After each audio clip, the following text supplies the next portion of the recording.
The last decade. So the last decade, we've seen a 340x% increase in the S&P 500. Huge increase. 340 something percent, 5% of the S&P 500. And at the same time, we've only seen a 40% increase in the PE ratio.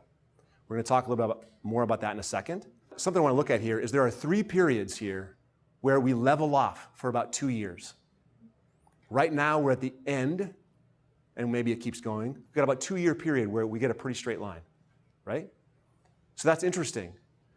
And if you look at this is a stretch, but a lot of people are worried about the market pattern right now, the zig and the zag and the up and the down that exists in this last 2 years. Just really quickly, compare that to that period in 10-11, where you had an up, a drop, an up, a big drop, a slower up, another big drop. It's almost an identical pattern. And guess what happened after that? 280% something increase. There is nothing in these patterns. The zig and the zag is meaningless, right? There's nothing that says, oh, it's going to end now because of this zig and zag. 2009, then and now, 2019. So some major changes. The biggest one here is at the top.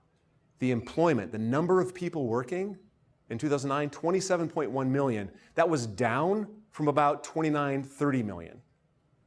Down from 30 million. Today, 36.8 million, almost 37 million working. So the number of people taking home a paycheck, the average pay for which is actually higher, is huge for our 70% consumer-driven economy. It's a massive thing, very positive. Yeah, home prices are up, and home ownership is actually down a few percent. Look at, and we'll get deeper into this in a second. This is the wealthiest and the poorest. That's the wealthiest 20% and the poorest 20%. So the wealthiest 20% have seen an increase in their average income of about 30%. The poorest have seen an increase of about 15%. That equates to about a 1% increase per year for the poorest. This is real after inflation is accounted for. So this is actually a real increase. So there is an increase in this separation. Household net worth, high as it's ever been. 108.6 trillion at the end of the first quarter, which is a complete recovery from the decline we saw in the fourth quarter of 2018. So we want to spend a little bit of time here because we know that gains have been concentrated at the top end of the market in terms of the wealthy have gotten wealthier.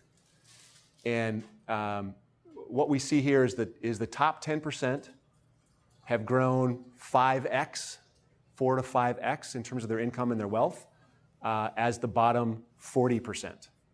And if you break that out even more, we all know that if you break that to the bottom 10%, it's very negative. Long term, this is not good for our economy. Our middle class you can be middle income without being middle class. You can have middle income, but with college education prices, with healthcare prices, with the price of housing that we saw earlier, it's very difficult to enter the middle class with a middle income. You have to have a higher income to enter the middle class. This is something that I assume will be resolved with policy, not probably in the next 2 years. It'll eventually be resolved. We will resolve it. But it's something to think about. So when you're thinking about something you can do in a community, mentoring somebody that's coming up is huge. Supporting someone that's working really hard to make something happen but isn't quite there, huge. Something we can all do.